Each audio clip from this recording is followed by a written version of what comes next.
Hello, everyone. It is time for another wonderful edition of Theater Talk at 3 o'clock. As always, I've got some wonderful guests with me today. Go ahead and introduce yourself to the folks. I think everyone knows me right now because they've seen me on a number of Theater Talks. I'm Yuki at the San Angelo Performing Arts Center, and this is... Michelle Adams, Director of Development Marketing. Great to see you again. Perfect. It's great to have y'all on the show again. And as always, we've got a lot to talk about. A lot of great things to talk about. I tell you what, April is shaping up to be a monster for the performing arts. That's amazing. I'm super excited. But first and foremost, for those who may not, maybe this is their first time hearing about SAPAC, let's go through the mission and what y'all do there. Yes. So back in, I'll have some brief history of SAPAC because that's always interesting. Yeah, for sure. Back in 2005, some citizens got together and they said, San Angelo needs a performing arts venue downtown. And that was the Envision Coalition. And they evolved to become the San Angelo Performing Arts Coalition with 4 founding members, the Civic Ballet at the time, the Cultural Affairs Council, the Symphony, and the Angelo Civic Theater. And those 4 entities, along with other prominent individuals in San Angelo, got together. The coalition became a nonprofit in 2012, raised the funds, renovated the old Coca-Cola factory into the Stevens Performing Arts Center, and then renovated the city auditorium to become the Murphy Performance Hall. Yeah, gorgeous, gorgeous places. If y'all haven't been, I highly suggest you go. It's fabulous. And so we've been in operation for about 6 years now. So we're really young when you think about all the different nonprofits here in San Angelo. Yeah, you're just a youngster. Yeah, toddlers. Just getting our feet under us. Exactly. Well, I mean, y'all have pretty much taken off running, and we've got one of the amazing shows that we're going to talk about today, Soith Pacific. Are you ready to just show them? Should we talk about it a little bit more? Sure, because Soith Pacific is, when you think about Broadway, I think at least about Rodgers and Hammerstein musicals and how big and the scope of the show, and this one is going to be a big one. It's probably our biggest show for this year. Really? Okay, so I think it's really what our founding members had in mind too, is to bring these quality Broadway performances to San Angelo so families could go and deepen their understanding of what it is that is out in the world for performing arts. Yeah, and that's the beauty of it. You don't have to go to New York or anywhere like that. You can stay here. Yes, with gas prices as they are today, you don't have to drive to Dallas or Midland or get a hotel or all of that. It's just right here, folks, in your own backyard. And you can enjoy the wonderful food that San Angelo has to offer before the show. Yes. What? That's a whole other webcast on its own, is the food. It is. But all right, but we are going to show you a little sneak peek of Soith Pacific. Take a look. It's live on stage and coming your way. Soith Pacific. There is nothing like a dame, nothing in the world. Gonna wash that man right out of my head. USA Today raves Soith Pacific doesn't just float, it soars. I'm enchanted. Enchanted indeed. Soith Pacific.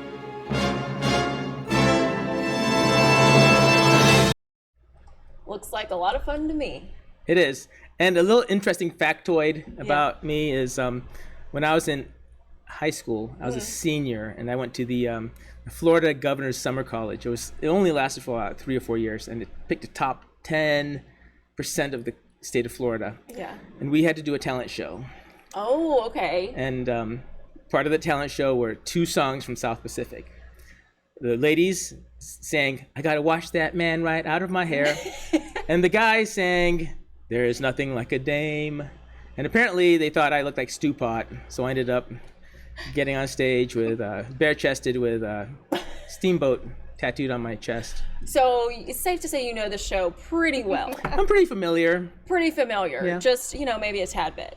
Yeah, it's a personal thing for me. So are you excited personally? I am excited because just the size of this show. Yeah. So Stomp, when we brought that in August, was pretty big. But this is going to be huge. We need, I think, about 30 backstage crew from the local community. So if you're thinking about getting into show business, this is a great opportunity to just see what happens behind the stage. It takes about 8 hours to load in. 8 hours. Wow. Yep. That's a lot. Yep. And then about 6 hours to tear down at the end of the show. That always goes quicker. It does. But it's a great opportunity. We pay freelance personnel to help us. Now, we do have to ask that folks wear masks, have a recent test, or be vaccinated just for the show, because we don't want to have what happened in a couple other venues recently with touring productions. Yeah, because that's a big. I mean, they've still got a lot of places to go. All these performers. They do. So and recently, one of our sister cities, they had to cancel a show because the artists were reluctant to work in those conditions. Yeah. So safety first, folks. Safety first. And it won't detract from the experience you're going to get to come and have. That's what the beauty of what we get to do is. We deliver a great experience for your kids to come and learn about different cultures, diversity, for sure understand a little bit more about respect. You're coming into the theater, you're going to be quiet at times, you're going to be loud at times. So that's what I love about it, is that it's such a teachable moment for your kids to come in and learn all kinds of things about behaviors of others, our world, how to move freely about the cabin when you go other places. So I like that. South Pacific will be great. Lots of good life lessons. Yes. While you're having fun. Yes. Well, I'm sure some people will just sing along with the show too, Oh yeah. Maybe this one, if I'm guessing. Maybe.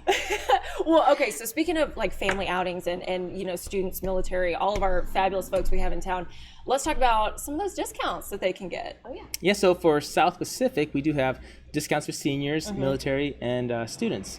In fact, the student discounts for C and D price seats is $16.50 per ticket. So that's a great deal. Wow. That is, and you're seeing a Broadway show for $16.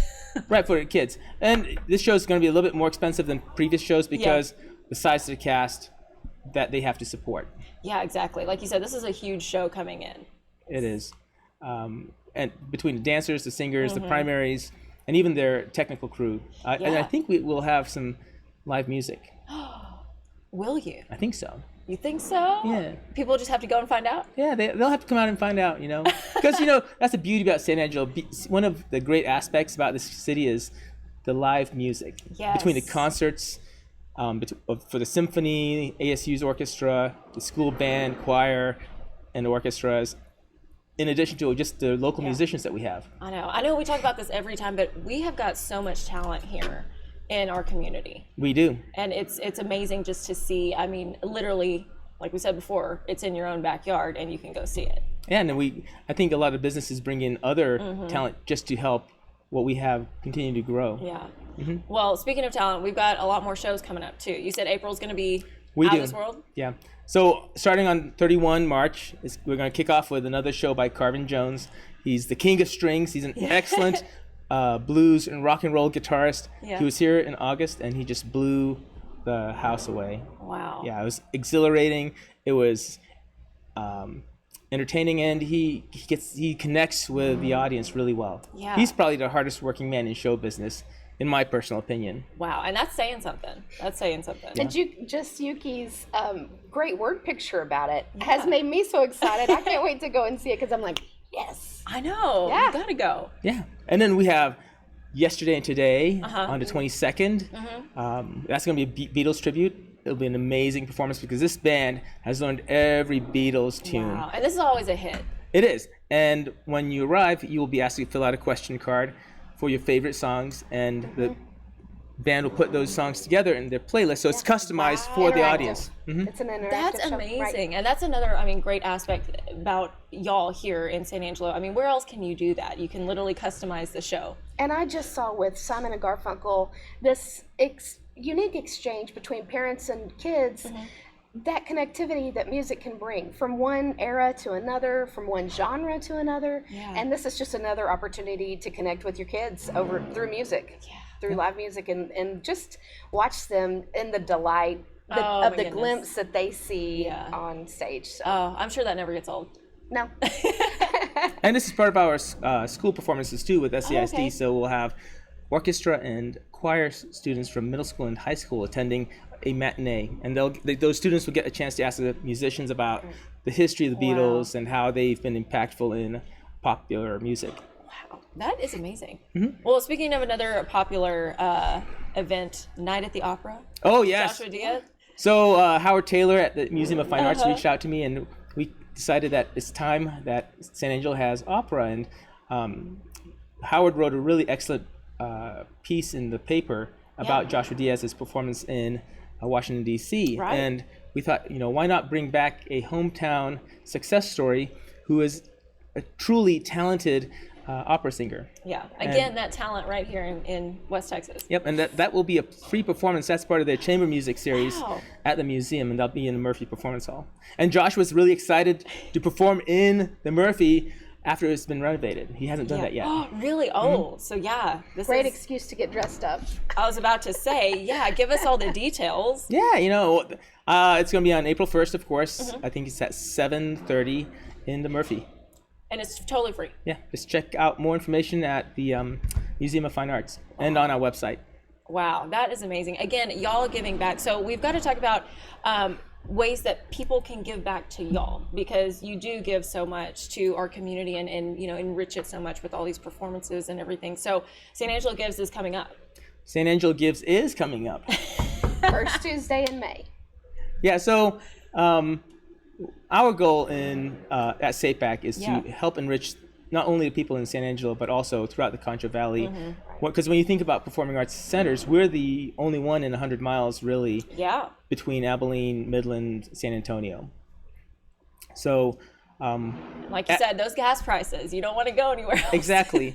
And, as we look ahead, we want to find out ways that we can continue to evolve and provide more services to the local community to support arts programs, performing theater programs, and schools, because I think that's really, really important, especially providing a venue to nonprofits to use our spaces as well, because, it's really important, I think, for organizations to present information in a really professional venue that you can see elsewhere, like on a TEDx series or on TV. So when you think about San Angelo Gives, it's more than just, helping us take care of the facilities, which is really important, but it's also helping us expand our ability to provide outreach, education, and help enrich the community. Yeah, exactly. Something you know a lot about. Schools to come in, and that it funds so much for us. We didn't get here by accident. Right. We got here from a lot of sweat equity and people in the community, donors, patrons. It's a culmination of all of those things that wind up happening that allow us to be successful. So San Angelo Gives, we want everyone to win that day. One great thing about it is a day that you can actually, what is the word for it? It's amplification. Oh, yeah. Sorry. Yeah. You amplify your giving that day. Area Foundation has allowed people to donate, and then they amplify that in a way. There's prizes throughout the day. It's a great day. First Tuesday in May. Don't forget. Yeah, write it down, folks. Yes, and so we want everyone to have a great San Angelo Gives. We're talking about ways that we can be in the community, have an outreach for the community that day as well. And so we're looking forward to some great things coming out of it. Most definitely. Well, if someone wants to get involved, other than just that, I mean, y'all take sponsorships, you take volunteers, you take all kinds of stuff. Yes. So, volunteering is a great way to see shows, for free. Another hint. Yeah, hint. And we just want to also expand the volunteer programming that we have, because, we want to get more community involvement in some of the different ideas we might have. I'm really looking forward to connecting with young professionals in San Angelo who want to enter the performing arts and help them try to get themselves started and at least provide experiences that they can use as building blocks as they look ahead to pursuing a career in the performing arts. Because if you go on the IMDb, the Internet Movie Database, and type in San Angelo, you'd be surprised at how many San Angeloans have made it. It's really cool. We need to dedicate a whole show just to that one. Yeah, we do. Because there's enough. And volunteering is such an underrated use of your time, because you're enriching your own life. It's sometimes when I get a chance to teach art or volunteer somewhere, I never really go in it thinking, what am I going to get from this? But I do get so much from it. I'm there to give of my time, but I wind up learning so much more than I impart to others. So Usually in rewarding. the situation, it is so rewarding, and it's a very valuable way to connect with other people in our community and understand the needs in real time, what the needs are in the community. So. Most definitely. Well, y'all, we just so much fun on this show. It goes too fast. Is there any final thought or message that you want to share with anybody? Well, I think the best way to connect with us is to visit us in person at 82 Gillis Street in the Stevens Performing Arts Center. You know, I'm always there, usually Monday through Friday. And if you see me at a show, just come up and talk to me about what you like that's going on, what you think we should have. We're open to all ideas, actually. What you'd like to see, what you'd like to see coming into the San Angelo Performing Arts Center. It'd be great. They'll listen to you, folks. We do, because, you know, I think at the end of the day, we have to tailor the experience, and that's what we're providing, an experience to the people for what they want. Now, there's some limitations and constraints based on number of seats we have in the house and the size of the auditorium, but, you know, nothing is off the table. I think there's a lot of opportunity for us to help move the performing arts forward in San Angelo, and, you know, in the future become, potentially, if it exists, a performing arts friendly city in San Angelo, or we could have the next great playwright come out of San Angelo. Exactly. If that designation doesn't exist, we're gonna just make it. Yeah, just make it. Just make it happen. Because we're San Angelo. We shape the destiny of West Texas. Trailblazers. I love that. I can't top that. So that's it, folks. That's all for right now. Well, guys, thanks again so much for coming on. We really appreciate it. Great to see you again. Of course. It's always great to be here. Of course, it's great having you, and it's great having y'all follow along and watch with us. That's all for right now, but we'll see you next time. Have a great day.